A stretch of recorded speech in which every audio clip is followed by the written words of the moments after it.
What is going on, everybody? This is going to be a great discussion on Daygame and how to be successful at it. Because I know a lot of guys go out there and they have no idea what they're doing and they just flop around. They're like a floundering fish. And so today we actually have a special guest. Tim, want to go ahead and introduce yourself and why this expertise that you have in Daygame is so valuable for men to learn? Wow. Okay. Yeah. Well, yeah. So Tim Powers, let me give you a little intro for myself. So I was in 2019, I came out of a marriage. Ironically, I thought I was good with girls because I'd worked in the fitness space for a long time. And I'd always, by chance, meet random women on the gym floor. It was actually my job to talk to everyone on the gym floor. The gym floor, when it was busy, would have maybe 100 people. You can imagine a gym with 1,000 people, 2,000 people. You have to talk to everyone there. A lot of beautiful girls. Maybe 20 would show interest, and 1 or 2 of them would downright play the man's role and get down to business. You can fill in the gaps of what that means. I misconstrued that to mean I was good with girls. This led a series of, let's say, lucky events, and keeping this belief led up to the point where I got married. In 2017, I got married. And I'll be honest, there was a part of me that was relieved not to have to worry about this thing called women anymore. On one hand, I was relieved. On the other hand, I was still playing this idea that I was good with girls. I used dating apps, and I would go on dates with girls, get wildly drunk. And let's say I had some success with some of these girls, but I wasn't able to authentically be myself. I wasn't confident enough to talk to a woman sober. And if I'm honest, I don't think I approached a woman sober up until the age of maybe 30. And then I had a realization. I lived with a guy, a French guy, that used to bring home beautiful girls, sober. And apparently envy is the emotion that is the hardest emotion to admit to yourself. People will do anything to prevent admitting envy. This was one of those times in my life where I saw him bringing home beautiful girls, like a dagger in the heart, bro. It was like I was forced to admit this was something I didn't have the ability to do. And I realized that because I honestly could see my brain going, make up a story why it was lucky for him, make up a story why it was lucky for him. And I was like, no, dude, if you make up a story, you're doomed, bro.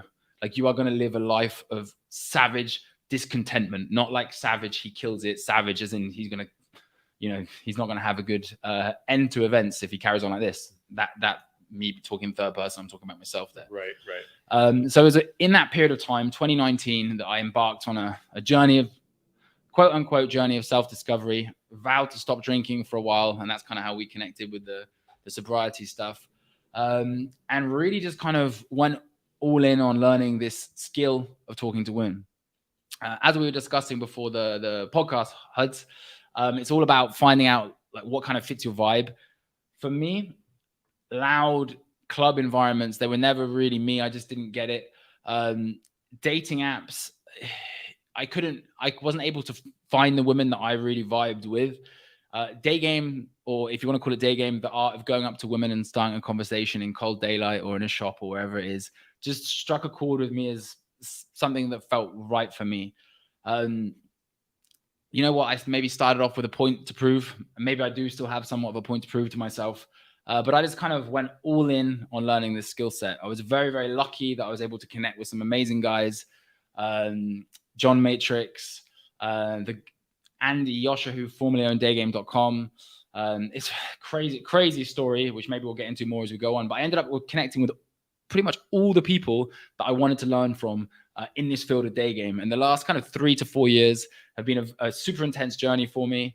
Ended up teaching for the first time professionally last year, which culminated in me moving out to Poland, where I'm teaching this stuff internationally to different guys.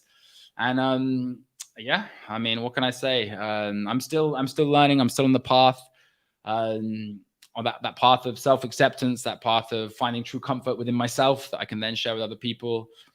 And yeah, well, what can I say? I help people learn how to talk to girls, and I resonate to the challenge that can present, because I've been there myself, and not only have I been there, sometimes I still am there. And I would say if you're not still there, then you're probably not pushing yourself hard enough. Anyway, so that's my intro. Like that. Yeah, no, it's cool, isn't it? When these people that they're your teachers, and you view them as like kind of untouchable, and then all of a sudden, like as you work on yourself and you go forward, then you come on an equal playing field with them, and you get to work with them. And it's really cool when you really devote yourself to something. I've experienced that a lot myself, like as a dating coach and doing these streams and working with so many different people. Like these were people that I would have thought of as like somewhat pseudo celebrities back in the day, and now to be on an equal playing field with them is it really is wild. But that's an amazing story. I like how it kind of makes sense for your personality, that when you have to be talking to hundreds of different people at the gym, that you're used to doing cold approach. You are. And so it falls naturally for you. So I thought that was really cool. Yep, I think in one hand it does fall naturally, but I'm kind of a naturally extroverted guy, right? Like I'm very chatty, but I'm definitely what I would describe as a shy extrovert, and I can be misconstrued as a non-shy extrovert. Occasionally, I've had it where guys think I am quote unquote natural at this. There was a period of time in my life where I was literally, I mean, it wasn't a particularly long period, but there was a period of time where I was too afraid to leave my house. And, I had social anxiety to talk to anyone. I would cross the road. If I saw a hot woman walking by, for fear of making eye contact, because I didn't want to, it made me feel so uncomfortable. So I might kind of exude a level of confidence or natural ability in this area. But yeah, it's been a long road to get here. Makes sense. One thing on that, I think that's a really cool and an important message, because from my perspective, Tim and I have been going out for this last couple of days. I got to see him in action, and I'm just like, wow, this guy's absolutely crushing it. And you've taught me a lot. So it's crazy to hear, for me the first time too, that you were that afraid to talk to women. Like, it just shows that if you put the work in, you can absolutely get there. It's gonna be a grind, but it'll be worth it for sure. Yeah, 100%. And just to add a point to that, to talk about some different characters within the dating sphere, there are certain characters, maybe perhaps like Sasha Daygame, if any of you guys know him. And if you would watch that, you would think Daygame is spinning girls around and high fives and all the rest of it. But then you've got other guys like John Matrix, which is like much more dry. And if you would only watch John Matrix, you would think, oh, that's what Daygame is. When in actual fact, it really is about, for me anyway, it's about following a set of principles that create attraction and allowing the best parts of your personality to come through. So if that makes sense. So it really is, there isn't really, for me, there's not really there's not really one type of personality that suits Daygame. It really is about fitting your personality to you know what I'm saying? Yeah. Absolutely. Okay, so I know Joel, you had created a kind of a basic list. Do you want to roll with that? Yeah, let's do it. All right. So the first thing that we were kind of talking about when it comes to the essentials of Daygame is your mindset. And how do you warm up, and how do you embrace the no's? Because there's going to be a lot of no's. Well, how about a practical example from today? Yeah. So we hit the streets at about, I don't know, 1:00 today, and had a really good one right off the bat, right? Like it was natural, but we started going out, we started going to different areas, and I was starting to do more approaches, and it was just awkward. It was forced. It was uncomfortable. And I was just like, eh. And all the while, my homie Tim here was just, I mean, the first girl you chatted to was, fantastic, right? But the two Ukrainians, they were not. So you forgot about those two, didn't you? Yeah. But anyway, carry on. So I'm like, man, like here I am, like in this low energy, like my wingman here is just crushing it. And then Tim just said something simple. He's like, hey man, this is just warm up, right? We're going out there. We're just getting some social practice. And I was like, oh, wow. Okay. All that pressure went away. And I'm just like, sweet. Yeah. We're out here. Have a good time. Wow. Okay. So one thing I noticed that Joel does really, really well, which is a credit to his character and how I know he's a good dude and how I know he's humble, is Joel volunteered when we went out. He was like, hey, I'm feeling a bit anxious. And to me, that is a sign of courage and masculinity, to acknowledge your emotional state. And when I'm coaching guys, this is something I'll ask them, and I'll explain as I'm asking them, how are you feeling? And if often, sometimes you will get, yeah, I'm fine. No, how are you actually feeling? Because however you're feeling is the energy that you've got to work with. When Joel said he's feeling anxious, great, you've accepted that you're feeling anxious. Beautiful. You can now work from that energy, and that's when your sets started getting better. Yeah. So first of all, if when it comes to getting into the right state for day game and going out and approaching girls, perhaps we should abandon the idea of the right state and practice identifying the state we're in and accepting it. And because it's always a case of just moving through the states of energy. That's number one.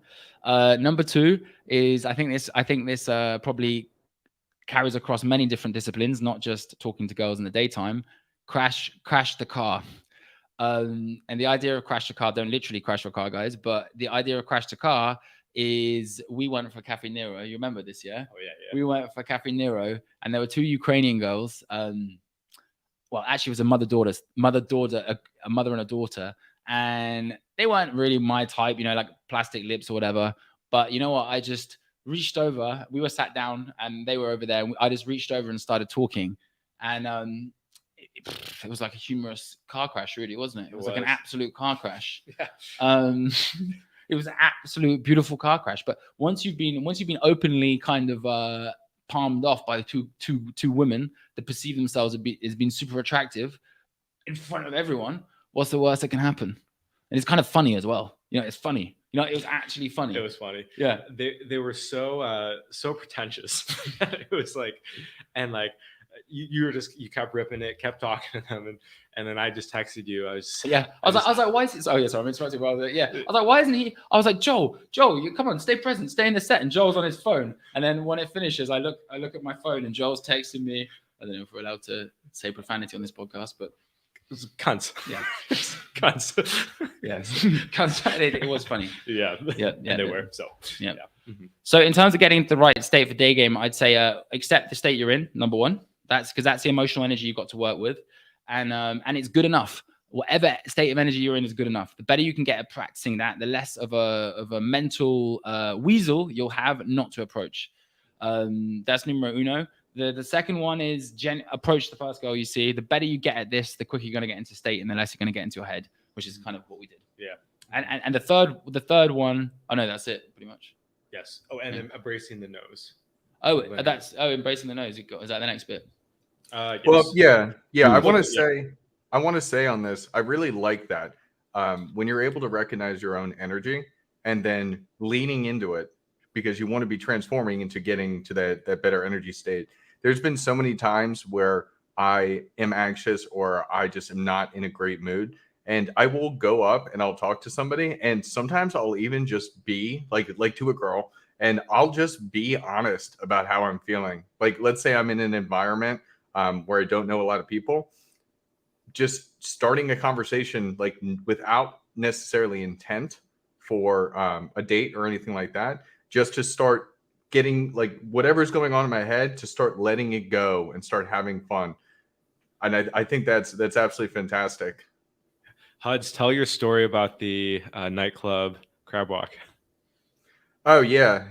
I mean, one thing that I did. Again, these are things you can do to kind of what's the worst that can happen.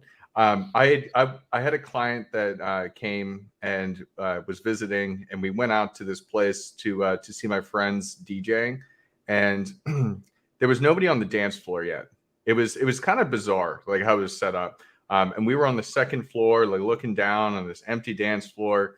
Nothing was really going on, and I was like, I wanted to show him physically like things you can do just to have fun and just to let go. So I walked downstairs and I got up on the dance floor and I just crab walked across the entire thing. And so everybody is looking at me crab walking across this dance floor. And as soon as I got off, like I felt super anxious and nervous about doing that. But as soon as I got off of the dance floor doing that, everybody hit the dance floor and the entire night started. And he was like, what the hell was that? And it was like, dude, it doesn't matter. What's the worst thing can happen? And sometimes doing those things that make you look like a fool or could be incredibly embarrassing doesn't matter. It doesn't matter. Because if you think about it, let's say I would approach a girl later that night that had seen that. She's not gonna, and even if she does, like make fun of me or tease me for it, it's like, I don't know. I just wanted to get the party started, and I figured that was a fun way to do it. Yeah. Wow. Yeah. Fair enough. Beautiful, man. Yeah. If I put a bit of an esoteric overtone onto that, I would say that you're also practicing unconditional acceptance of all your emotional states, no matter how they arise. All your emotions are yours, and they deserve to be loved by you. I'm a believer that people talk about love languages, right? That's a trending topic after Zodiac, right? And I'm a believer that the love language of men, at least towards ourselves, is action. There's no, you proved it. So yeah, respect. Absolutely. Dude, I do a lot of silly things. I'm that type of guy. Yeah. Wow. Yeah, no, fair play. Wow. Yeah. And then the embracing the nose.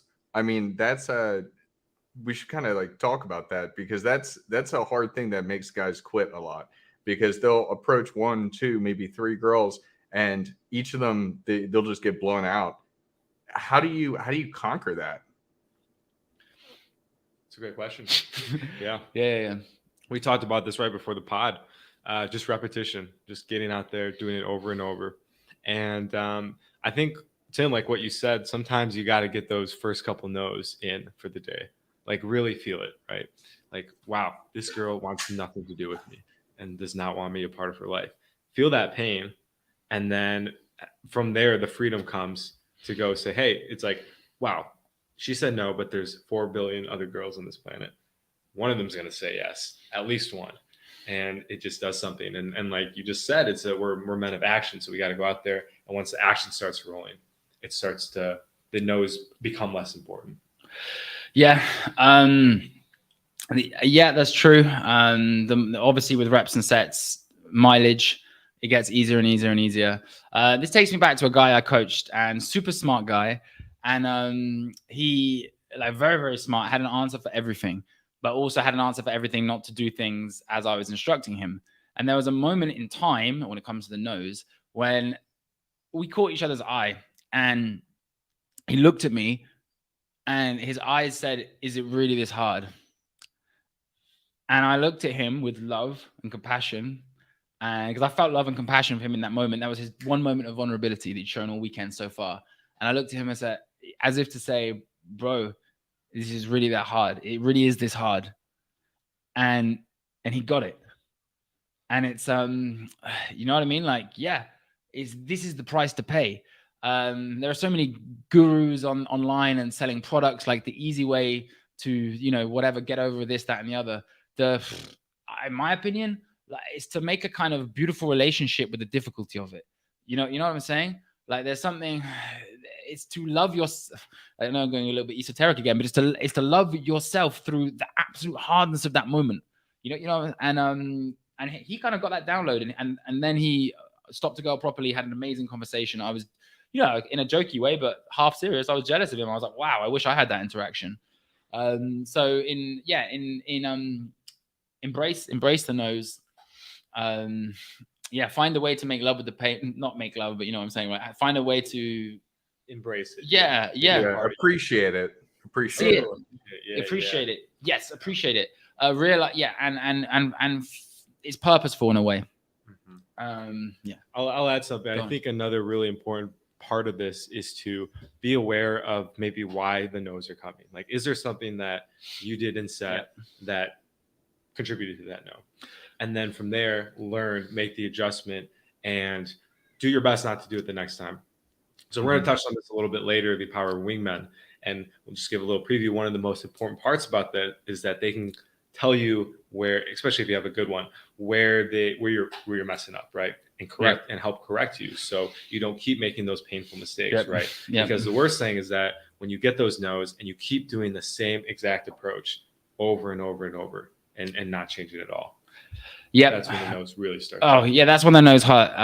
That's when the no's hurt. And I think, you know what? Like, I feel let's have some honesty here, right? Like, you know, I had those moments myself. You know, like not even too long ago. You know, obviously, like you have those beautiful days we can't miss. But you know, I'll admit I have those moments of challenge sometimes. And you know, as coaches, we need to get humbled, right? Sometimes we can get too big for our boots. But yeah, just to go back to Joel's point, like being pragmatic is literally, if you do have a wingman or coaching. For example, guys can do everything by the book. Their vocal tonality might be on point. You know, maybe they're making good. They're saying the right things conversationally, but if they forget to smile, it's not going to work. You know, and not just this smile, but the eye smile. You know, if they forget to communicate friendliness, then this woman is going to perceive them as a weirdo or a potential threat. And it could just be simple things like that. It can be simple things like you're inflecting your vocal tone when you introduce yourself. Hi, I saw you and I thought you looked really nice. It took so much courage to go and do that. But if you just lowered your vocal tone with a bit of a smile and said, hi, I saw you and I thought you looked really nice. Completely different. Completely different, right? Completely different. And this is the thing. Guys can go out for a long time, never get any results because, you know, like we make our assumptions in the first 5 seconds or whatever it is. So getting coaching in this area, finding a way to love the nose as well. Yeah. And you want to add a third? Well said. I think that's yeah. beautifully said. Yeah. I think that's great. And we can even dive a little further into the, you know, power of a good wingman right now. Because we have two eyes that always look forward. So it's very difficult. It's very difficult to look inward. And sometimes we don't always pick up on different things that I think is so important for you to have a good wingman for, to pick up on some of those things that you may not be paying attention to, especially like body language, things like that, because we're always looking forward. We're not looking down or looking at ourselves. So I really like that. But tell me about your guys' experience with wingmen, because I've been, I love a good wingman, but it's hard to find one. So typically I would go out solo and I kind of do things as a lone wolf. So tell me more about your experiences with wingmen. Yeah. So, so for me, I'm like you, Huds. I've been going out solo basically my whole career in Daygame and night game. And only recently, since I've come to Warsaw and have met other guys that have the same mindset, or at least are on the same path, have I started to be willing to go out with other guys. And it's always it's a beautiful experience because I'll see different forms of doing approaches that I've never seen before. So it really challenges my own beliefs. But the importance of a good one, it's kind of like cold approach, right? Like you got to go out with a few guys to find one that's going to just, you know, knock your socks off. Like one of the guys I was going out with, not a great wingman. He was very kind of, he took that superior role, right? Like, so I would do an approach. It wouldn't be like, he would tell me instantly all the things I did wrong, right? Which is not what you want. And you know who I'm talking about, right? Yeah. So I'm super grateful that I found Tim here. How I met him, it was hilarious. It was my first day in Poland. And I see this guy running up to the chick with his phone out. And then he does the approach and she just dips, but he just comes back like smiling. That's what you did. I was like, dude, this guy's got it, right? And we just started connecting. And then this weekend we got to go out together, and it was just fantastic. Yeah, no, it was very, very beautiful. Joel's a great wingman. Yeah. Joel's a great wingman. Very, very good energy. So the question is how to be a great wingman. That and how to find good wingmen. So how to find a great wingman. I think first of all, make one. Much like a relationship with a woman is in any context is, or a man for that matter, not in a heterosexual way. is anyway, that's whatever, is you know what you want and do not want. So the art of boundaries is knowing what you will and will not tolerate. So first of all is being a good wingman. And what is it? What is a good wingman? Personally for myself, I think it's like a vibe thing. Like, who do you feel good around? Skills that you can learn to be a good wingman. If the guy asks for feedback, you can offer it. The concept of a shit sandwich is a really good one. So even if the guy knows you're doing it, you know, you might say, oh, by the way, if you want some feedback, or would you like some feedback? And they go, yeah. And you can say, okay, well, look, here's something I think you did really, really well. You know, what I really, really liked is the masculine frame that you stood in front of that girl and you just kept talking. That was brilliant. She would have been attracted to you for that, I'm sure. In my opinion, what you could have done better is you could have ran with the topic. When you found out that she was a lawyer, for example, you could have related that to yourself, told her a story about an experience you had with lawyers, one thing you liked about lawyers, one thing you didn't like. She would then get the ability to know you through her topics. I think that could be great. So you just riff on that more. But it was very, very good, very strong masculine presence. I really liked the fact that you went for it. It was awesome. I think learning that skill, it's kind of like a feedback skill, and always offering it as your opinion as well. You know what? When we speak in absolutes, this was wrong. Ugh, terrible, right? As in, like, so there's a time and a place for speaking in absolutes, and it's probably when you're doing coaching. But if you're in a wing, okay, would you like to know what I thought about that? Yeah. Okay, in my opinion, blah, blah, blah, blah. Yep. You know what I'm saying? Yeah. Rather than, okay, dude, you've got to do this, you've got to do that. That was rubbish. Yeah. You know what I'm saying? And I like how you led with a compliment too. So you said, hey, this is what you did really well, right? Kind of like when Huds was coaching me last week on just kind of talking to women, and he said, lead with something positive, right? Don't just go straight for the dagger in the heart. Because when you warm them up with something good, they're like, okay, I'm ready to take this feedback because I know this wasn't just complete garbage. Because that's what a lot of guys will think. If the set doesn't work, it's like everything I did in that was wrong. Everything was bad. Yeah, true. There could have been 20 things that were good and 3 that were bad. And those 3 are something to work on. Yeah. And that will help for the next one. Yeah. For sure. Yeah, One thing I want to toss in here just while it's on my mind. So I've ran into this problem. Like, what a bad wingman. Men are naturally competitive. So when you are working with somebody who's at like equal level as you, and there's a lot of competition that goes into getting the hottest girl. And if you're constantly, even if both of you are good with women, if you're constantly competing for that hottest girl when you're out there and doing sets, it's just not going to work. And that's happened to me plenty of times where it just doesn't vibe. So there needs to be clear cut, as you said, boundaries and expectations on if we're going out there, like, you know, we've talked about it before, like throwing yourself on the grenade for your buddy, like you taking the less attractive girl because he's being successful with the other girl. It's that type of thing. You need to be able to have somebody who's like actually cares about what you're doing and isn't going to try and steal or try and sabotage opportunities that you would have. Because I find that happens a lot when you have 2 people of the same caliber. It innately, we start competing with ourselves. And have you experienced that, Tim? Because Tim, I would say, for you, I'm just being honest here, Tim is definitely a few levels above me. So when you have gone out with guys that you are like very equal with in terms of your experience, have you experienced that competitiveness? You know, I can talk about the worst and the best. So the worst, that's what guys want to know about, right? Dude, I used to go out with a guy, and you know, there's a space in my heart for this guy, right? But dude, man, like he was amazing at like initial attraction, and he would be the type of guy that would go out and get a ton of numbers, and none of it would ever materialize. And no, he would of course have some success, whatever you deem as success, but here and there. But and he was so strong in that initial attraction phase. And I remember like in the occasion that I would approach a group of girls, I'd be talking to it's clearly one that I'm interested in, the one I'm talking to. And it happened on 1 or 2 occasions where this guy just steamrolled in. And And then he looked at me, was like, and I was like, dude, what are you doing after the fact? He was like, well, you stopped talking. And it's like, you just cannot believe that your friend is betraying you in that moment. It's like, what are you doing? What are you, bro, what are you doing? But in the end, I'd stopped hanging out. I love that guy. There's a special place. There will always be a place open for him in my life if he wants to move into it with the right appropriate behaviors. But yeah, so of course I couldn't hang out with that guy anymore. Another personally for me, another great thing about another great tenet of good wingmanship is emotional non-reactivity.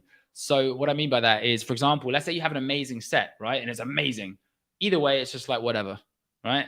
How did that go? Okay, cool. And you obviously you have an interest, but if you say, for example, I had an amazing set, right? And you were just like, yeah, how was that? And I am like, and I want to tell you, but you're ready to receive my emotional energy of it. You know what I'm saying? And some of the guys I've gone out with that have been the best, because they're the same if you have a blowout, right? If you have an absolute shocker, you go out to an absolutely smoking and and it goes terrible and they're like, oh, how did it go? And okay, cool. And you just carry on walking and he carries on talking about Swatch watches or whatever he was talking about. And he's like, non-phased. You know what I mean? So yeah, and when guys can demonstrate that to you as well, it's just like emotional non-reactivity. It really keeps you grounded in a beautiful way. That's what I noticed when we went out. Like, it's something I'm new to, because when I've gone out in the past, like if someone has a good set, especially if they're like an excited guy like me, like we're like, dude, that was so sick. Yeah. Oh my God. Yeah. And then you taught me that today. And it's like, yeah, and it helped me kind of, if something went well, just to kind of take the excitement off the pedestal too. But yeah, just happened. We're having a great time because we're having a great time, you know, and talking to women, you know what I mean? We're not hinging our emotional state on a result with the women. A result, you know what I mean? Yeah. We're talking to the girl to get to know the girl, to find out if there's a vibe. You know, we have okay, this is me talking my opinion, but we haven't necessarily got we want to see if there's a connection. We love it if there is a connection, but the more we can remove ourselves from the idea of picking up the girl, the less she becomes the prize, and the more it becomes about seeing if there's a space for an authentic, genuine interaction where you meet as equals. You know what I'm saying? Yeah, I hear you. So it's like, if you're like, woohoo, high fives and everything, it's like, oh yeah, you got the prize. No, bro. As like you were saying to me, right? You were saying to me about like, hey, can you rev me up for my date? And you were like, hey dude, you're the prize. You're the 1%. And I was like, yeah. So good, beautiful pep talk. This Joel, man. Yeah. Trust me, man. That's another thing as well. Like, to being a good wingman, just off the top of my head, the amount of times I've but the amount of times I've asked Joel for feedback and like to pump, you know, and you've pumped up my state. Like, you know, like when I met that girl yesterday and I was like, hey dude, can you give me a pep talk? And you were like, you just, you know, what I just said. Or I just said, oh, by the way, what did you think about my set earlier? And you were like, yeah, you know, it looked like you guys are friends and you know, to actually pump each other's state up. You know what I'm saying? Yeah. No, absolutely. And I think that's so important as well. When you have somebody who, like, let's say you're doing really well and they just keep getting blown out, and then they're carrying that negative energy towards you. Like that's another thing. Like, you need to have that stability. Yeah, that's that's a real, that's a tough one actually. You know what, right? You know what? Like, I think what Joel said at the start of the session is the right idea, which is talking about the emotional state that you're in. You know what I mean? So you can practice, you can at least try and practice acceptance. Right. You know, what you were doing. How am I feeling right now? So if you're getting blowout after blowout after blowout, the more you can kind of talk about it and accept it, the more you can. You know what I'm saying? You know what I'm saying? And that kind of, and even be open to saying, yo, I'm feeling a bit jealous right now. That I said that to you a couple times today. Yeah. Because Joel approached like an absolutely smoking, beautiful girl, and you know, she was clearly very into it. And I saw the girl, I just didn't have the whatever it was in that moment, you know, and Joel just went straight up there. And I think I said to you, like, I'm jealous. You know, like, yeah, okay, like, it's okay to be jealous, right? Jealousy is part of the spectrum of human emotion. If it wasn't there, if it wasn't supposed to be there, it wouldn't be. And if we try and act like we're not jealous, right? What is that? That's repression. Emotional repression is not emotional acceptance. And what are women? Well, apparently what they say. What are they looking for? The closer we can get to being a self-actualized dude. Yeah, you know what I'm saying? Yeah. Yeah. Awesome. I think that kind of covers a lot of the energy and vibe as well. Yeah. As we're going through this, let's go to another one here. Another key point: opening and making assumptions. So let's hear it. Well, once again, Tim taught me this one today, and this is why I put it on the list, because the openings I think are easier to get good at, right? You say hi. I'll just give an example. So I go, hi, it was nice to meet you. Terrible example. Hi, I thought you looked nice. I wanted to meet you. Just something like that, right? Tim as well has taught me this in the last couple of days. That's okay to say, hey, I thought you looked nice, right? Because for a long time, I was like, don't compliment. Just go, don't show any intent, any interest. And I've been watching him do it, and it's like shows a lot of intent. Not a lot, but enough, right? So doing that, and then assumptions. So this is something that I really have struggled with, is that I'll get into a conversation and I'll just start asking questions. I've always believed that, yeah, people like getting asked questions, right? But it doesn't create that sexual charge that I've been missing in my sets. So what Tim has been teaching me, what you have been teaching me, is to notice something about the girl and then tell her why you noticed it and assume off that, right? So be making observations and then let her just kind of sit there and just like take it in. Yeah. And I'll let you explain on this a little more, because I learned this in the last 12 hours. So. Okay. So first of all, I'm going to demonstrate an important principle of approach that is the opposite to people pleasing, but it is going to show the audience and you and Joel that I'm being authentic. And I'm going to disagree with you, Joel. Right? And and basically you hit it on something that said about something about a lack of something. In my opinion, your presence you have a very strong masculine presence. All that work you've done on yourself, it all you know what I mean? So just to let you know. Okay, so the importance of opening, and yeah, okay. This is where I show how much of a good podcast person I am, and my brain goes beautifully blank. Okay, so first of all, and that's a great example. Just say whatever comes to mind. It's always good enough. But on a serious note, let's just talk through the open very, very quickly. When you open a girl, even if it happens in an area where girls get approached a lot, as perhaps girls get approached more in Warsaw than they do in other parts of the world, you always want to start off with what's called a pre-frame. Now, a pre-frame is actually something that our parents teach to us as children, and we use it in conversations all the time. For example, even though I just saw Joel earlier on today, when I saw Joel, I was like, hey, bro, how's it going? And he's like, yeah, good. How's it going? Oh, yeah, good. That's me and Joel getting used to each other's energy. That is a pre-frame. In the same, and we did it together at Hud. Like, oh, hey, how's it going? In the same way, you want to use what is called a pre-frame when you go up and talk to a girl. You want to give the girl a moment to get used to your energy. And by the way, being approached by a guy, if you do it right, is I can only imagine it's an overwhelming experience, rush of emotions, whether good or bad. So normally the pre-frame So normally the pre-frame that I would use is, excuse me, this is going to sound a little bit random or a little bit strange or a little bit, insert the little bit of your choice. But I had to come over here and say, I thought you looked really nice. Now, you were talking about the word nice, right? Yeah. Why is nice a good word? Nice is a good word because it's not like I had to come in over here and say, you are simply the most beautiful girl that I've ever seen in my life. Honestly, I'm sure you get approached all the time, but you're so gorgeous. I just had to be one of those guys. And it's not, I just had to come over here and had to come over, right? Like it's in the middle. It's demonstrating that you, at least physically, there's something about her look that you're drawn to, but it's not giving her too much. You're not pedestaling her, but you are displaying an initial sign of attraction. As a man, when you approach, I believe anyway, it's your job to carry the weight of the brunt of the work in the start of the conversation. It's your job to lead, and it's your job to make her feel comfortable. So what I would normally then do is go into what's called an assumption. assumptions can arise from a variety of topics. You've got what you think she does for a job, where you think she's from, how old you think she is, something about what you noticed about her which makes you think what she's up to. I would normally lead if a guy is starting, depending on where in the world he is, I would normally lead with country.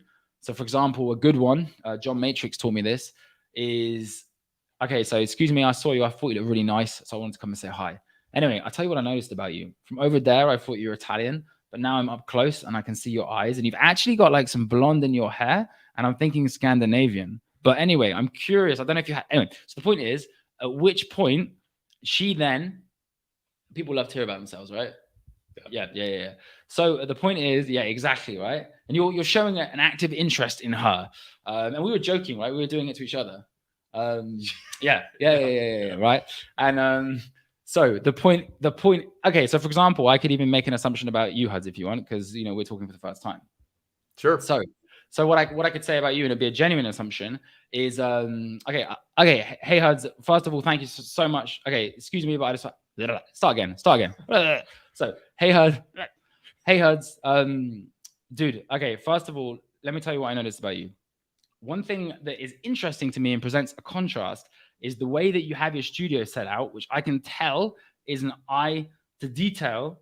Yet there's a ruggedness in your beard which communicates, at least to me, and it's my opinion, that you have a side to you that says you don't like to take life so seriously. And I find that dynamic really, really interesting, because when it counts, I mean, clearly we're on this podcast, you know how to pull the trigger and get stuff done. But at the same time, I get the vibe that you can kick back and take it easy. And that's a very, very beautiful contrast, because I'm often cautious about people that run podcasts for fear that they're neurotic. But based on what your look is presenting to me, the contrast between your studio and your beard, I feel energetically like that's not the case, and I feel relaxed when I'm talking to you. That's all true, by the way. That's all true. Yeah. Now, that's really good. That's really good as an example. no, because that's what I really think. And as I'm telling you that, right, like I felt good when I was telling you, so you know, it's nice, right? Yeah. Yes, it feels good for you saying that, and it feels good to me as well. Like it's bringing that good energy. Yeah. And you were actually spot on too. Well, yeah. I mean, I'm just saying that how I see it. But the point is, at which point, and I guess the classical thing with that would be, so I'm guessing you're a podcast presenter on men's lives. Okay, so I'm guessing you're a podcast presenter on like men's dating. And you go, and then at which point you would go, no, I'm actually, yeah, I am. I do men's dating, but we also cover lifestyle and finance and da da da. At which point I would go, I tell you what, that's really interesting. I thought I had everything covered. When I first got into Daygame in 2021, I thought like I'd reached the pinnacle. But then there was a guy that I met at a dating event, and he was really, really good on crypto. And I knew this was an area of my life I needed to get accountable in. So I actually started working with that guy, and he actually enabled me through managing my finances to come to Poland. Anyway, the point is, through the information that you've given me, I've then related that to myself. I've told you a story about it, and you're getting to know me through your topics. Yep. No, that's great. That's great, because people want to talk about themselves, but then you're also revealing certain things about yourself that makes you interesting. And because they're all tied to their own, because it's all tied to them, it just continues to move things forward and develops that quick, genuine connection. That's it. Yeah, that's right. Awesome. and the thing is, if it doesn't land, a lot of guys are worried, right? The basic premise is you go up, you make an assumption where, you know, you're like, hey, you know, even a beginner, right? Like I coached one guy, and he was so basic, but he did it with a strong masculine presence. He was like, hey, I think you're a lawyer or a banker. But he said it, and you know, and it still works, right? And she was like, no, I'm actually a such and such. And he was like, oh, okay, well, you know, one time when I was in such and such, and he told them a story, and it worked. But if it doesn't land, you can be like, well, I'll tell you what, actually, we got that out of the way. But I'm very, very curious, because I'm getting this is one I use quite a lot, by the way. This is one I use. I'm not very good at guessing people's ages, but I'm like, you know what? I'm getting like a kind of a mature vibe from you, but you have a very youthful face. So it's kind of making me think, like, how old are you? Don't tell me. I want to guess.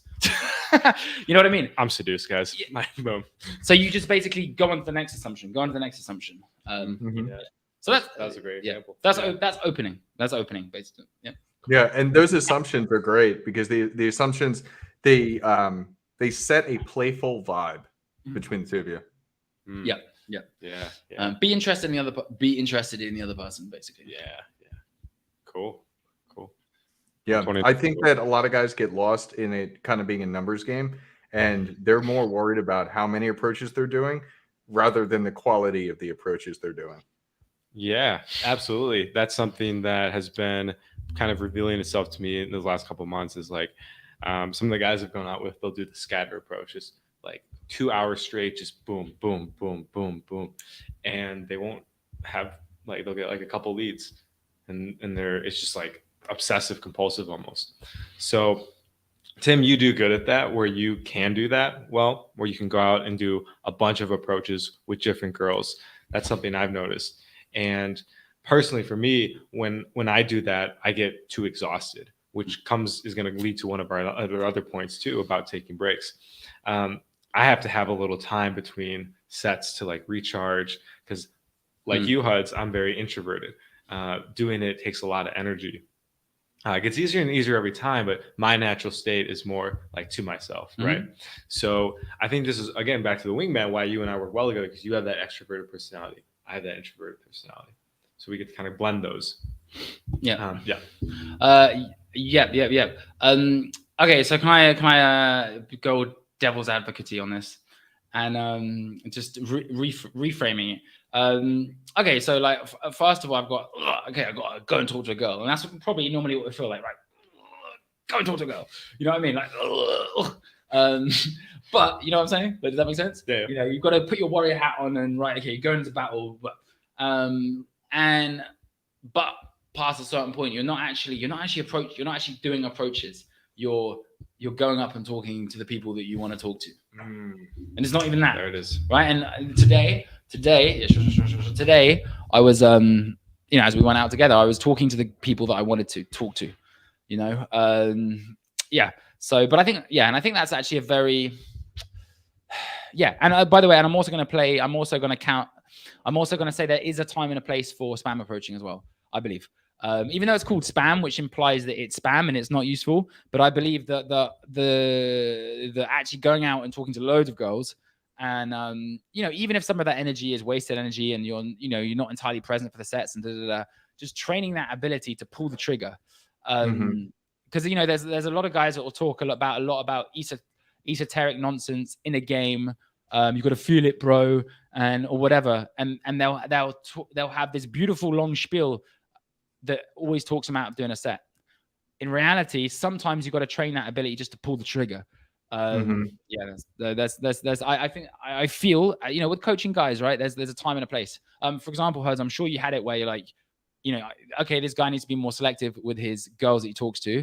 That's what he needs to work on. But then on the same token, I'm sure you had it where you're like, okay, this guy needs to talk to more girls. Right. No, absolutely. And I think that's a great lead into the next point. Before we do that, I know he's setting up his camera right now, but I want to welcome Mr. Jaron. How are you doing, brother? Doing fantastic. How are you guys? My bad. It was one of those things where the time zone got off again. So I'm used to my home time zone. I'm like, oh, I lost an hour, and I was hiking with my siblings. So I don't get a lot of time to see my family one-on-one, in the flesh. So I was like, all right. And I forgot they're all fit. So for me, normally it's like, oh, it'll be a quick hike with my normal friends. No, it's like, hours long hike. No problem. Well, anyways, so we've gone through a few things here, talking about some of the different keys to success with Daygame. Got your mindset, how do you warm up appropriately and embracing your nose, energy and vibe, opening and making assumptions, the power of a good wingman.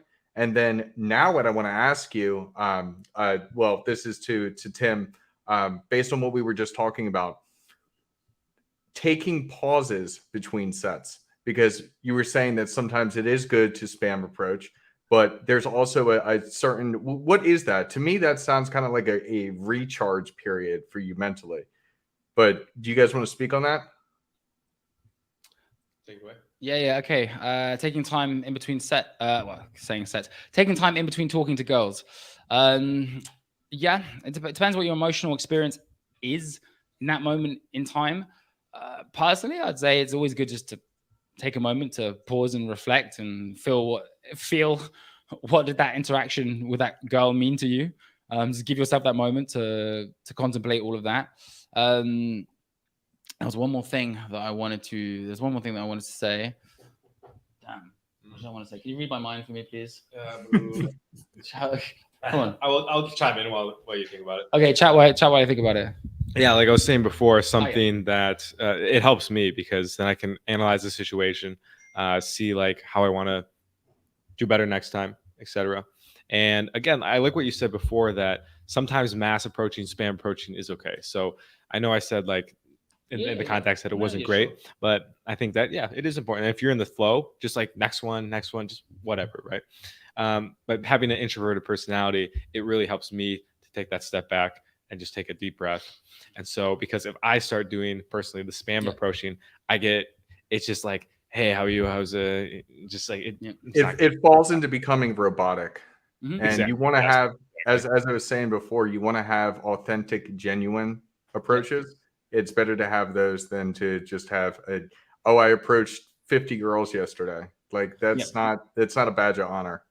Well, that's a question I wanted to pose to you guys, because I know a lot of guys. I'm in my hometown right now, live from my mom's basement, as I always joke on my channel. But I live in Mexico City, and there's high population density there. So I know a lot of my foreign friends are like, all right, who's down to go to this plaza at this time and Daygame for like 2 hours? And I've never been that guy, because that seems artificial. That doesn't seem real to me. And it seems like you said, Huds, a bit robotic, a bit rehearsed, and you do get game fatigue, so to speak. But I know a lot of times, I was flying 2 days ago, I always do well at airports, like airport dining areas. I went for a stint for a while in my 20s where I was just consistently sat next to hot chicks on planes.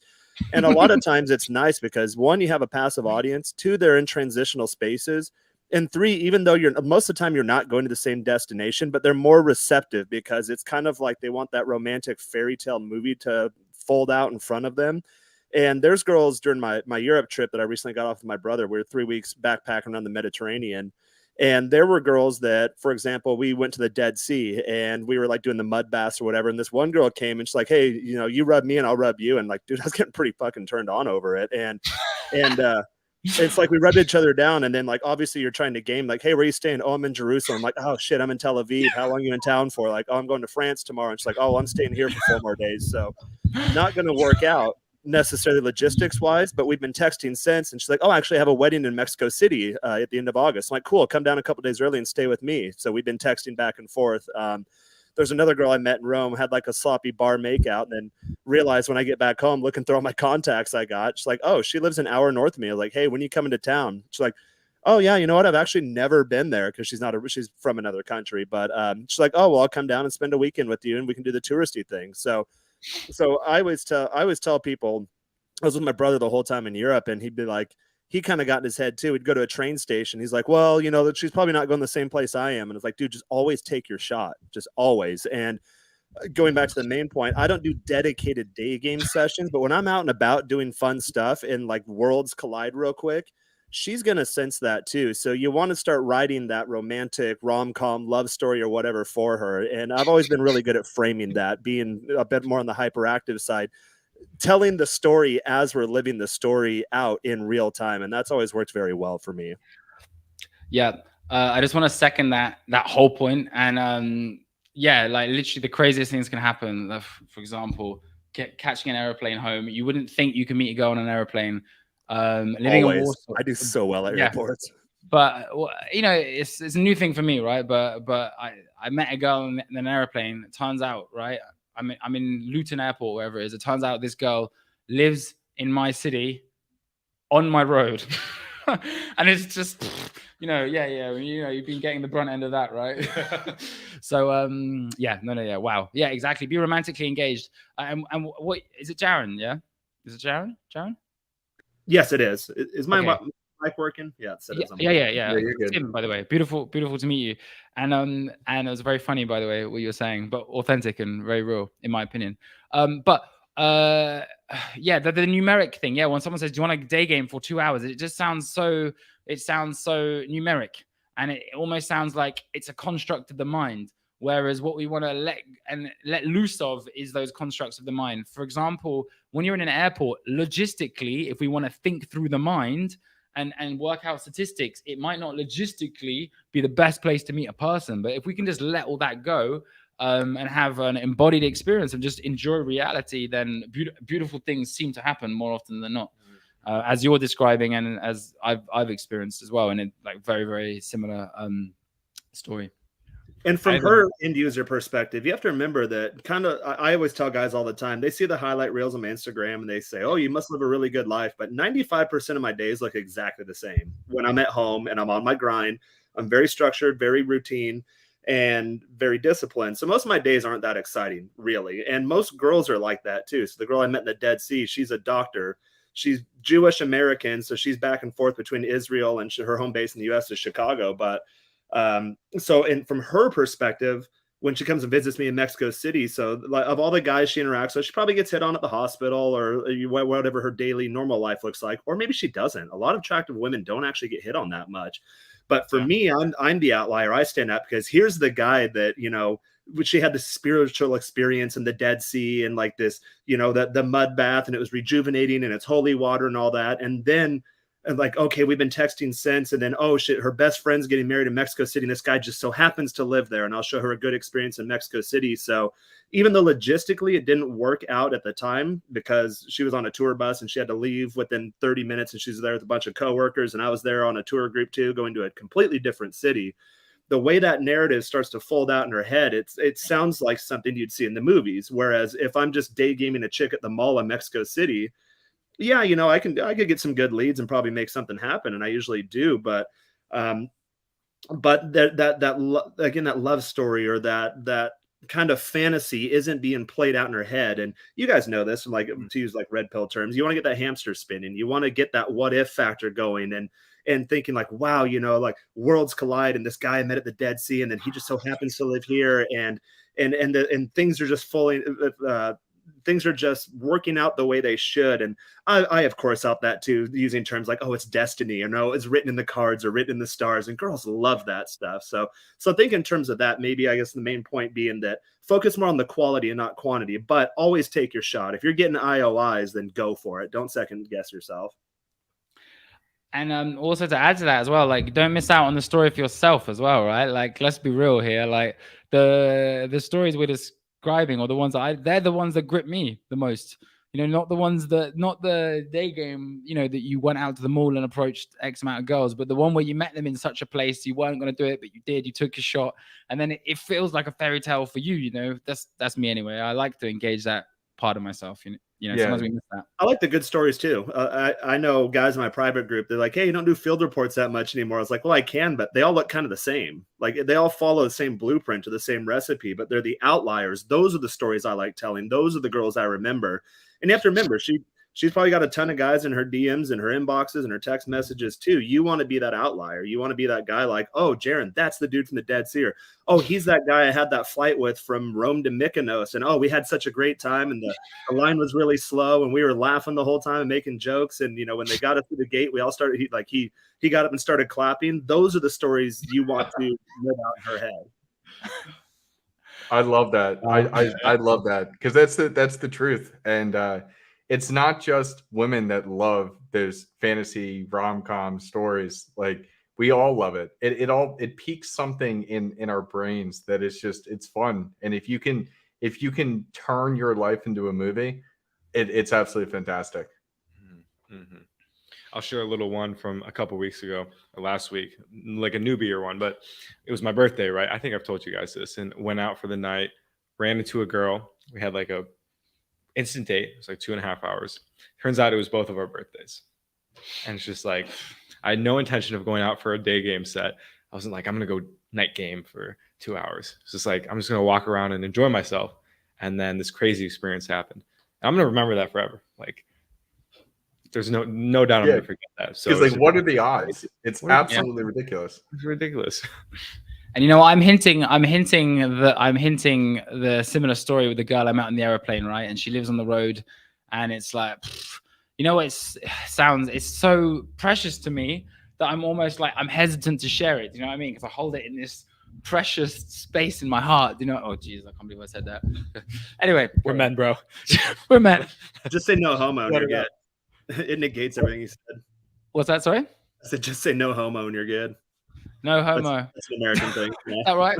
Yeah. We've been dropping the gays all weekend. Go you. Means happy. Oh yeah, go. Yeah, continue. Oh, what am I talking about? What should I talk about? Were you going to share? No, I want at one point I want to say. Heart. Yeah. Okay. Oh yeah, my heart. Yeah.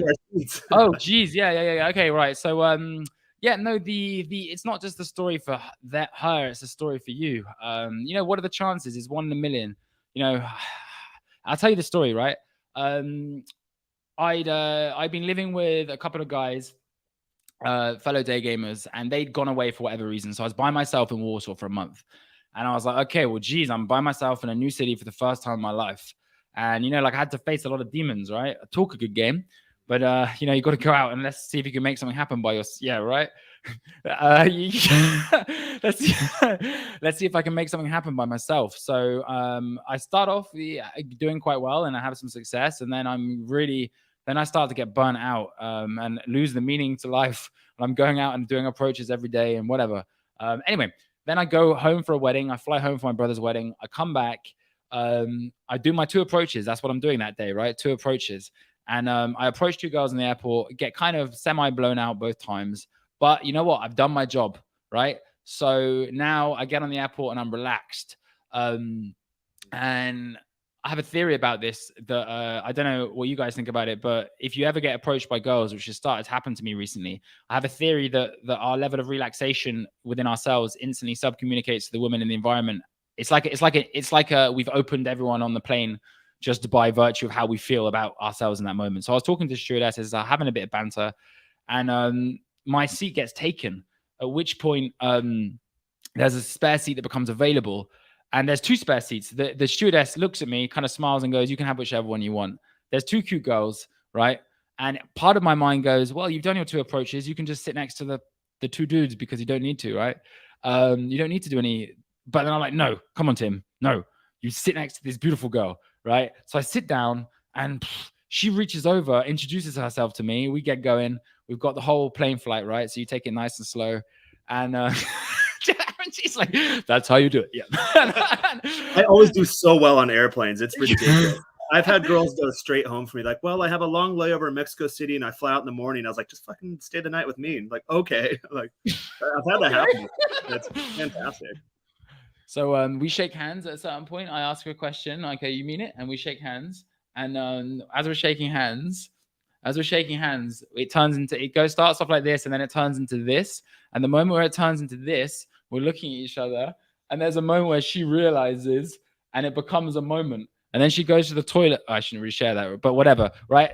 And she goes to the toilet for like 4 minutes, right? Because it's like an emotional, I feel it, so she feels it as well, right? And then we end up getting the bus home together. Me, her, and her friends. We exchange contacts, and it's, hey, let's say it's still a story that's carrying on. You know what I mean? It's a tale yet to be written. And yeah, so there you go. A little bit of real life for you there, guys. Beautiful. Thank you. I know it's not the topic, but I have a pretty good airplane story too. Let's hear it. Years ago, I was flying out to Nashville. I don't remember what the event was. I think it was a wedding or something like that too. And there was a girl. You know how airplanes do this? They don't ever say like, "Hey, we're going to be 3 hours delayed." They say 10 minutes, then 15 minutes, then 20, and then 15 more minutes, then 40 minutes. Like, so they just progressively waste more of your time. So it was one of those things. We were in San Francisco.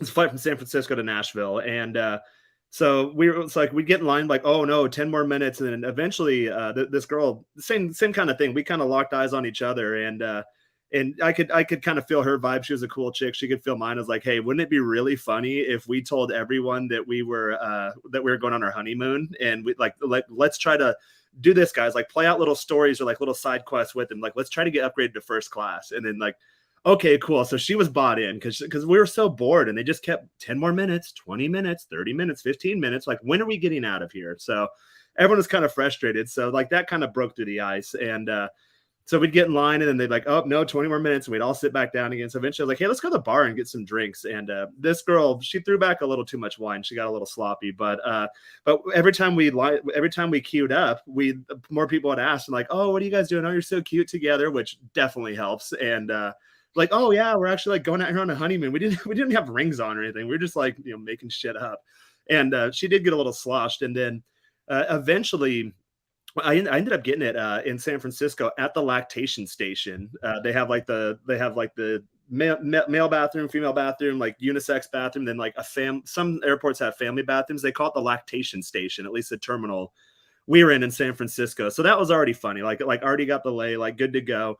And then so we get on one flight, and then they take us off that flight and then put us on another flight. So it's just a pain in the ass travel night, but despite all of the pain in the ass factors, this girl and I were just kind of living out this fun little side quest during this whole thing.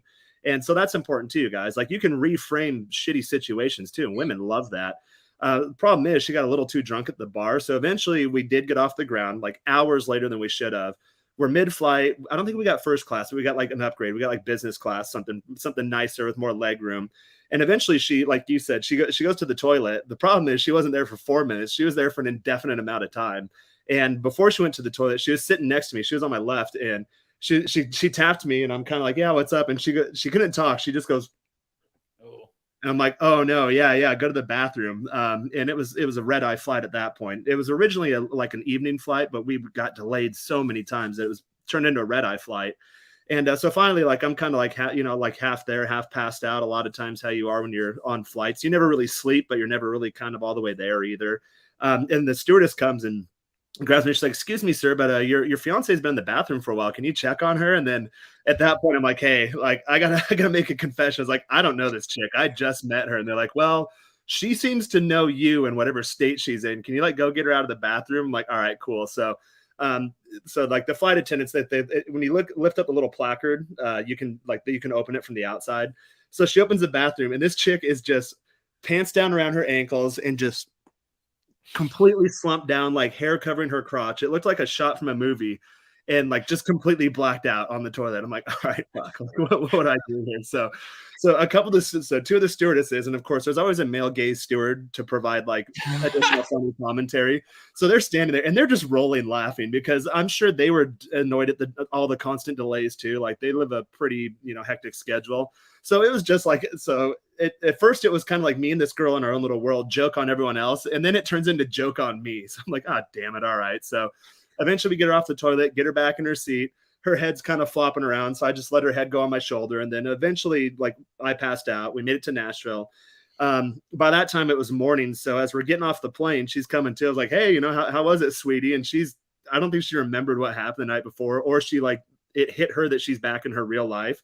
So we're walking, get off the plane, like, head up the terminal, like, we're going to the baggage claim, and I was like, trying to be polite, because the night before, got the deed done, and I'm like, hey, like, want to go to Waffle House or want to go do something? And at that point, her phone was ringing, and there's like a guy, like she had a guy on the background of her phone, and then like it said something like my baby or my love or something like that. I'm like, uh-oh. So at that point, like we're kind of walking. I was like, hey, let's do Waffle House. Her phone rings. She's like, oh, hold on. And I caught a glimpse of the screen. I'm like, oh yeah, bail at this point, and didn't even get her contact information. But that's my best airplane story. That happened years ago, like 4 or 5 years ago now. But that was quite fun. So yeah, guys, you can definitely break out little side quests with these women, especially that's why I like traveling, because they're in a transitional space. They're mentally not in their real life, nor are they in the fantasy destination yet. So they're a lot more susceptible and a lot more willing to come into your frame. And it's a temporary frame too. And especially if they're your seatmates or you have a bunch of laborers, you have a passive audience. Like, what else is she going to do? Yes, she can scroll through a TikTok or Instagram. But is that more interesting than convincing a bunch of people we're going on a honeymoon together? That's really fun. So you can do these kind of things also. But that's my best airplane story. That's phenomenal. I absolutely love that. That is so true. And I think that's kind of where I stand on the whole thing. Like, the biggest takeaway that everybody can have from this discussion is just shoot your shot and create your own adventures. Like, this is your life. Choose your own adventure. You've also reminded me of something really, really powerful, which I definitely haven't had that in my mental artillery. But you reminded me of something doing your little adventures. I met a girl on a festival once, and we decided to be married. So we decided for the rest of the day we are going to be married, and it shifted the dynamic. Like all of a sudden, I was like, I cared about the girl like on a whole new different level, and it became so intimate. So yeah, thank you for that, because I'm definitely going to do some processing after this and think how I can integrate that. Festivals, that's a good one too. Like years ago, it wasn't Coachella, it was here in Washington State at the Gorge. They have a country festival every year called Watershed. So I rolled out with my two brothers and then a couple of high school buddies, got like a big camper, and we had a campsite, and I guess he bought extra campsites and sold them on Craigslist. So this group of girls from Seattle came down. I'm from the east side of the state, so we met in the middle of the state, the Gorge by George. The town's called George Washington. So we get there, we roll into our campsite, these girls pull up, and there's this girl with like, cute little girl, like, perky, like nice and tight, like little curly hair. And she took a liking to me very quickly. So at one point, like, we're setting up our tents, building out our campsites, trying to figure out, before you start drinking, get your water, locate the toilets, like get your festival logistics down, because once you start drinking, Lord knows what's going to happen at that point. Well, that's right. It's hot. It's in the middle of the desert. So this girl comes up to me at one point, and she asked me like, hey, what are your festival goals? I'm like, oh, I haven't really thought about that. What are yours? And she says, well, I want to go skinny dipping in the river down there at nighttime. She's like, I want to do the Ferris wheel. And then she's like, and I want to see like these acts. And I was like, okay, well, to be honest, I haven't really thought about my festival goals, but here, let's do this. I'm like, I either want to get laid with the new chick every night, or starting now have a weekend long music festival fling. It's like, so let's do this. Like, how about we do my latter goal, and in part of my achieving my goal, I'll help you achieve your goals. And same thing. Like, we were passionate music festival romance. Got to know the girl a bit. Turns out she had just been broken up with by a boyfriend, and she wasn't even originally a part of the group with the girlfriend. She was like a last minute addition. Sure enough, after the festival, got right back with the guy, but she had that 3-day period where it was like this intense festival romance with me. And that was really fun because, like you said, just that little bit of back and forth exchange, you completely reframed the entire weekend, and it changed the entire dynamic. Yeah. Wow. By the way, can I scroll back to about 20 minutes ago? There was a question that I never quite answered, and it came to me. Go ahead. Which was in between sets, what should you do to regenerate? And there's one in between talking to girls, and there's one really, really important thing, which I think is absolutely crucial, which is to remind yourself that took a lot of, if it didn't go well, remind yourself, if it was a challenge, remind yourself how much courage that took. And well done, you. Just get into the act of self-validating. So it's a really, really easy thing to do, actually, to just say, well done, you. You know what I mean? That took courage, like, well done. And that is what I would do to recharge in between sets. I like that, because most guys, like, you're essentially doing something that most guys do not do. Most guys do not approach women, and if they do, it's sloppy and uncalibrated. Yeah. But you know what? The funny thing is, and I'm going to give a bit of an extended metaphor here, is it's like guys start getting good with girls because they want to get good with girls. But ultimately, even when they get good with girls, they still often have like a lagging personal identity behind, which is I'm not good with them. They're not good with themselves, right? It's a bit like, and it's a bit like when you go to the gym, right? Like guys go to the gym to get a good body. They get the good body by society's standards, but now they got body dysmorphia. So they got to practice that. The next step is that self-acceptance. You know what I'm saying? So in the process of getting good with girls, don't forget to get good with yourself. But that's a real practice you can do. Just give yourself that, like, well done. And I find for me that works really well. Like I can energetically, you know what I mean? Like it's learning to self-validate. I always tell guys, your game gets ahead of you. And I've done the gym journey too. I used to be 100 pounds overweight. And I got to a point, like from that to like, I was doing like fitness photo shoots at one point in California, but in my head, I still felt like a fat kid. And I had to identify that inner language. Like, you're not fat anymore. You're fit. And then it becomes a lot easier to maintain. Like, I don't even work out that hard anymore. It's just a part of who I am now. So it makes things a lot easier. It's the same thing with game. Like, I am a guy that women are attracted to, because you will have bad days. Like you'll string months together where maybe business isn't going that well. You'll do approaches. I think last time I was in Miami, I went like 14 for 14, like just like day game approaches. Again, not dedicated day game sessions, but I caught the eye. I went up like, wow, I'm on fire. I was in Italy a few weeks ago. I just got blown out of the water. These chicks would stare at me. I'd go up and talk to them, and they'd look at me like they saw a ghost. I'm like, what the hell is wrong with me? Like, it's not a me problem, you know, like maybe there's a lack of cultural calibration there, but you will go through slumps. So I like what you said, where you have to remind yourself, like, good job. You know, I've done it before. I've been here before. I know what it's like. And then, yeah, the no's, they kind of suck, but you slough them off. And then once you get the yes, then it's weird. And when you get the yes, it's easy. So like you'll get all these no's. I eventually I got a girl one night in Rome, and the exchange was to the extent of like my whole group took off. My brother pulled the chick. So like I was going to the bathroom, like, all right, I don't see my friends here anymore. I'm going to go home. I was walking out of the bathroom. This chick posted herself up. It was downstairs. She posted up the staircase. She's like, where are you going? I'm like, oh, my friends took off, so I'm going to go home, you know, call it a night. She's like, oh, it's too bad. And I said, well, hell, come with me. And she goes, okay. And that was it. Like, that was the pull. The rest of the day just blown out of the water. Like nothing was working for me. So you never really know. It's like in sales. Every no is one step closer to the yes. So just keep taking your shot, keep going. Realize a lot of times, it took me for a while to get this in game too. Like a lot of times it's not me, it's her. Like maybe the logistics are wrong for her. Maybe she had a shitty day. Maybe she's broke up with her boyfriend and she's not looking to get laid. Maybe she's heartbroken by it. Maybe she drank too much and she's feeling kind of woozy. And like she doesn't even know who you are. Like she won't even remember you tomorrow. So there's so many things going on that you have to realize that a lot of times it's not you per se. Yeah, and even to extend that out to the dating sequence, let's say you meet a girl once, the vibe is on, and the second date you're like, damn, what did I do wrong? She might be right. She might be, hey, dude, she might be, you know, not the first time you met her, she was ovulating, she was super into you, she's really into your masculinity. The second time, she's about to get a period, and you know she's really, really grouchy, and you know what I mean. There are so many variables outside of your control, and it's just learning to recognize that.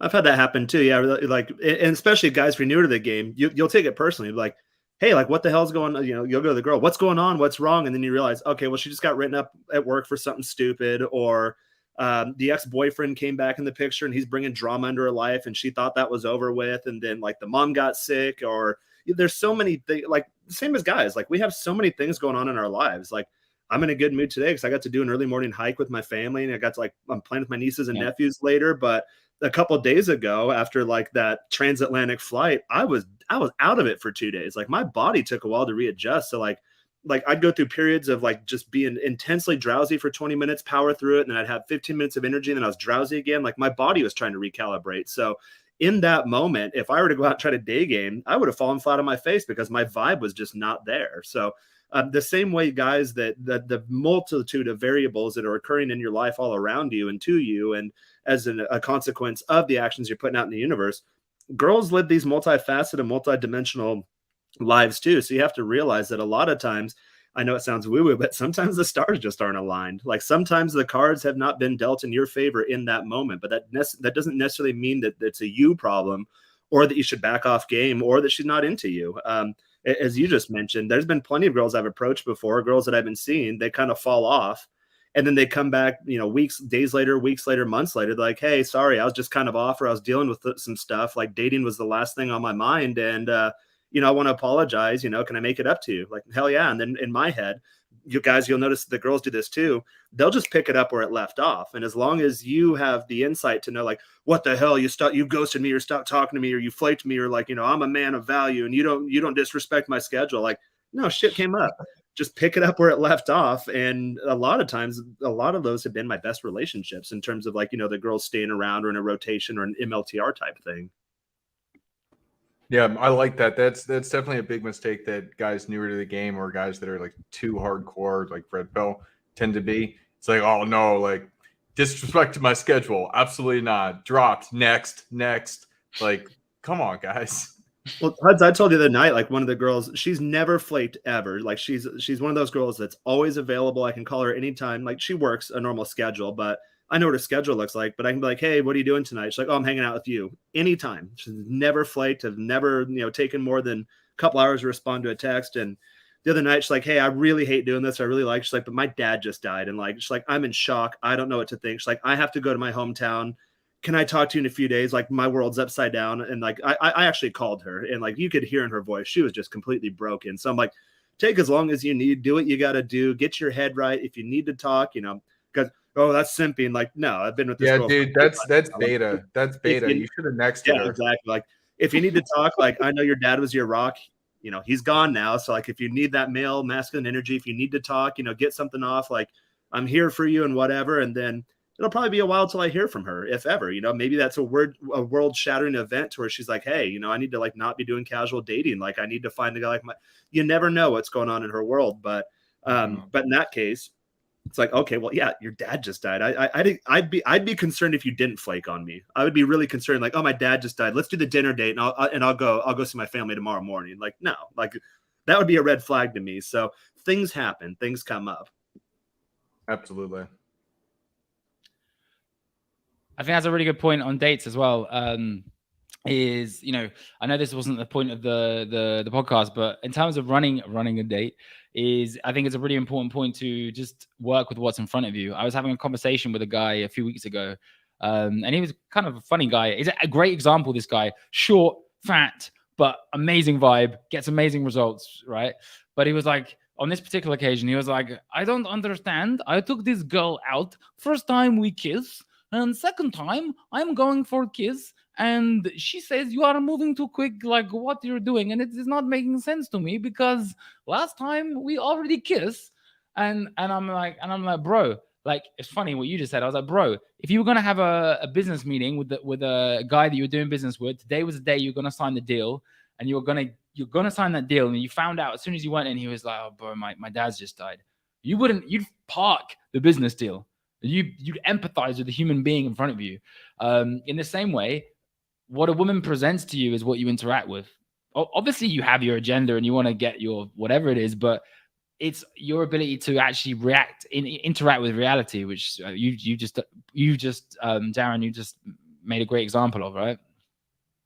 Yeah, and a lot of guys do that too. This still happens to me where I'll go in for the first kiss and she'll like turn the cheek, and then second time turn the cheek, and then like, so I kind of pull back. This is really hard because in your head, especially if you're new, you're like, oh, what the hell? What kind of game is she playing? She'll feel your vibe. So like in your head, if you treat it as if nothing happened, like no emotion at all, just blank, like cold internally, like nothing happened. And so I would say meet distance with more distance. So if I get like a cheek turn, or like, you know, she rejects a kiss or something, like normally we're sitting on the couch of the bed, like I'll just lay back, I'll turn the movie up, and I put my hand behind my head and just like cross my legs and just kick it.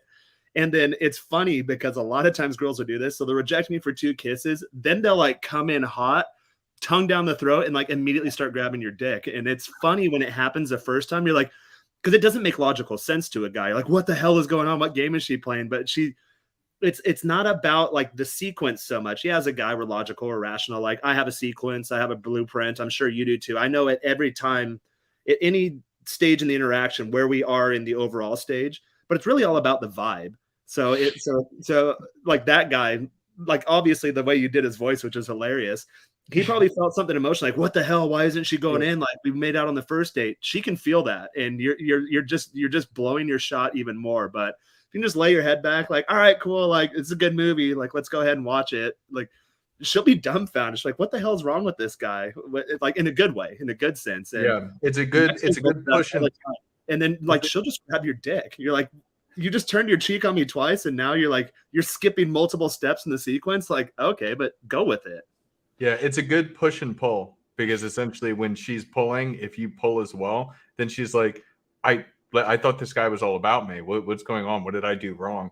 And then she then comes back. That's a great example, and it's definitely something to practice. Something that I've seen is just a very interesting phenomenon, as you said, matching her energy the same way, and then it tends to lead to great results. To go analytical on that and nerdy, I've got my own little theory on why that is. Okay, so I experienced something similar the other day. I tried to kiss the girl. I really fancied her, so I'm pretty sure I was very, very clunky. And she was saying, I can't believe you're doing this here. She was, and in my head I was like, okay, just keep acting cool, exactly what you're saying, keep talking. Blah, blah, blah, blah. And then at the end of the night, she grabbed me, and I just wasn't expecting it. She grabbed me and started making out with me. Anyway, so my theory is, all right, and my theory is that essentially it's a bit like the idea of talking about sex in some way will make people think about sex, right? If we talk about sex, we're all going to start thinking about sex. But trying to kiss a girl, even if she's pushed you away, kissing is now on the mind. That's right? I don't know what you guys think about that. I think that's great. It's like, what would it be like? You know, maybe she's not ready that time, but yeah, it starts to let that grow. And then, like I said, in my case, this happened a few times, like 1 or 2 times she rejects me. And in my head, it's not like, doesn't mean I don't have a shot. It means she's just not ready yet. And that's completely fine. And I think you're right. I do like that theory quite a bit. It's like, I'm at my mom's house right now. When we were kids, I used to always make fun of her because she'd be like, don't spill your coffee. I'm like, well, even if you present it in the negative, now I'm more likely to spill the coffee because I'm thinking of spilling the fucking coffee. Like, don't say it that way. Just don't say it at all.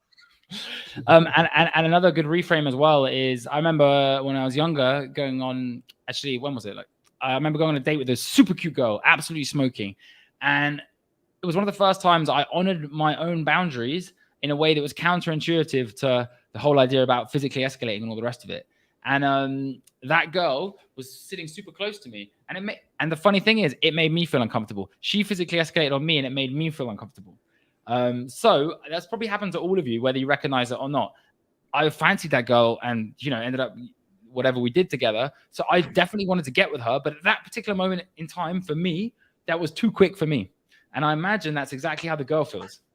It's awkward. It's not a flow state. I see the guitar behind you. So it's kind of like when you're playing music and you get too technical, you can kind of hear that. Like it loses that depth and that dimension and that magic that makes music that, you know, moves people and forces them to emote in a collective sense. And you did say something that was interesting. You kind of skirted past it a couple of comments ago. You mentioned, I think, something along the lines of like when you fancy a girl, like you're kind of off. And I wanted you to maybe explain that a bit more, because I find the same thing. Like usually I'm just smooth operator with all girls at all times. That depends on my internal state. If I have an off day, I will blow all my interactions out of the water. My technique is there, my sequence is there, my lines are there. From a technical playbook standpoint, I am on point. But if my energy's off, I will fall flat on my face. And I've noticed that does happen, even as like a more seasoned guy when it comes to it. In terms of just volume alone, that when I really start to fancy a girl, sometimes I will get a bit off. I'm still playing the game. I'm still playing my textbook, just standard game, but something's a bit off. So I noticed you kind of slipped out in one of your previous comments, and if you could elaborate on that. Yeah, no. Well, first of all, I think it's really important for the guys listening to recognize that no matter the quality of the results, you know, we might be getting on the vast majority of the time, there's definitely times when I feel clunky, right? Like if I really fancy that girl, and so it means more to me, you know? And so because it means more to me, I'm emotionally invested. Yeah. But here's the thing. Here's the trick not the trick. There's no trick, right? But here's there's something called the Sedona method, which is the Sedona method is a method of, it's basically learning to cope with emotional states. I feel depressed. Can I accept that I feel depressed? No. Can I accept that I don't accept that I feel depressed? No. Can I accept that I don't accept? It goes on forever. And there's a method, there's a technique where you can actually accept that. In this moment, I knew I was going to feel clunky, but I knew it was the night when I had to pull the trigger regardless. And can I accept myself for being clunky? Yes. Okay. Well, the state that I'm operating from is actually a state of love for myself. And it might sound a little bit esoteric, but I do believe in that moment in time, despite the fact that I was clunky, it was still cool because I was coming at it from the space that I accept myself. So yeah, if you're feeling clunky about pulling the trigger, it doesn't matter, man. It's, you know, allow yourself to take that action. Yeah. So that's me elaborating on it. I like that. Guys, this has been a really fantastic discussion. We're coming up on an hour and a half here. I think it's probably a good time for us to wrap. So let's just go down the line. Final thoughts on anything?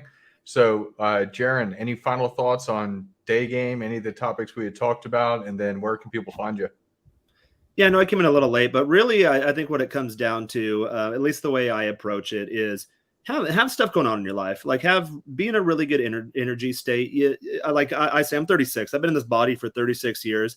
I know that if I work out every day, if I play music for at least an hour, and I have like a good conversation with like either my friends or my family, that I'm going to be in an even keel, level-headed, just good energy flow state. And that'll transfer to my dating life. I didn't include that normally, like if I play guitar, work out, and get laid in a day, then I'm in like a fantastic flow type state. And those results kind of compound upon themselves. So So yeah, keep watching your red pill stuff, keep watching your dating stuff, practice your PUA type, whatever your techniques. You need to have like some sort of a technical academic, more of like a pragmatic type framework. But really a lot of it comes down to is like your vibe. And I love the word you said, esoteric, and I get accused of being woo woo all the time, but I lived in California for a decade, and like I really would fancy myself a practitioner of the game, and I'd make good strides and good results. But I realized like once I just started feeling really good about myself, when I was in a good energy state, it didn't really matter what I did. And you can make a lot of mistakes, but if people feel good being around you and they enjoy being in your physical presence, the doors just kind of open themselves up. So maybe if you haven't ventured into those types of areas or topics, really take a second to make sure that I love what you said, that like, hey, if game's not going good for you, make sure you're good with yourself. Really try to focus on that and make sure that you're putting yourself first, and see if that doesn't help you out. So my name's Jaron. I cover a myriad of topics. Huds and I determined backstage the other day that I'm an evolution coach or specialist. So I like that term. I help guys do all sorts of stuff, not only in game and like dating topics. I live abroad. I live a minimalist lifestyle. I live very well on very little, so I can help you with those types of topics. I used to be a former fat guy, so if you want to learn how to lose 100 pounds quick and then get fitness photo shoots, I can help you out with any of that stuff. And really, just for more information on that, I have a private group of guys that we coach. There's a lot of good guys in there, so I would say the value of these private groups is not only the leader of the group, but the other people in the group. And I've got like a nice, good core group of guys in there. We do two or three workshops a week, monthly Q&A sessions. We've started doing meetups. You get my comprehensive field reports when there is an outlier type situation. Otherwise, go look in the archive. You'll get like my stock blueprint there that works quite well for my situation and the lifestyle I set up for myself. So really, if you're kind of lost, you're kind of floundering, you don't really know where to go, you've got a strong sail, but you lack a rudder, then go ahead and hit me up, Instagram at Jaron Scott for that. You can also find my channel, so make sure you subscribe to that as well. And the group is the Top 10% group. It's an extension of Rich Cooper's Top 1% group. And the tagline I use is, it's a group for guys looking to level up in all areas of love and life by building lives worth living and loving. So that's what I have to sell to you. If you want some more of me, whether you're ready for the group or not, Instagram at Jaron Scott is the best place to find me. Awesome. Tim. Yo. Yeah, thank you. Wow. Thank you for having me on, first of all. And yeah, what are the reflections? Yeah, it's all about your vibe, but I feel what Jaron said is really key. You got to, your life kind of creates your vibe. So the way you run your life is really, really important. You can learn the skills with girls. You can learn the principles, which I definitely do recommend you do, invest in coaching. But at the same time, get yourself a morning routine, get yourself set, do your best to work on yourself, financially with your career, make sure you've got some purpose outside of talking to girls. And if you get those things right, like I said, I feel that the love language of our love language as men is action. So make sure you're taking the correct action in your life. I feel that if we take time to listen to ourselves deep down, we kind of know what we should be doing. And even if we don't know what we should be doing, if we try and do the right thing by how we feel, we're going to train our intuition. So eventually we start trusting ourselves more and more. If we start trusting ourselves more and more and more, we're going to become a person that trusts himself. And, if you're someone that trusts themselves, people can feel that around you, vibe, and people are going to be more and more attracted to you.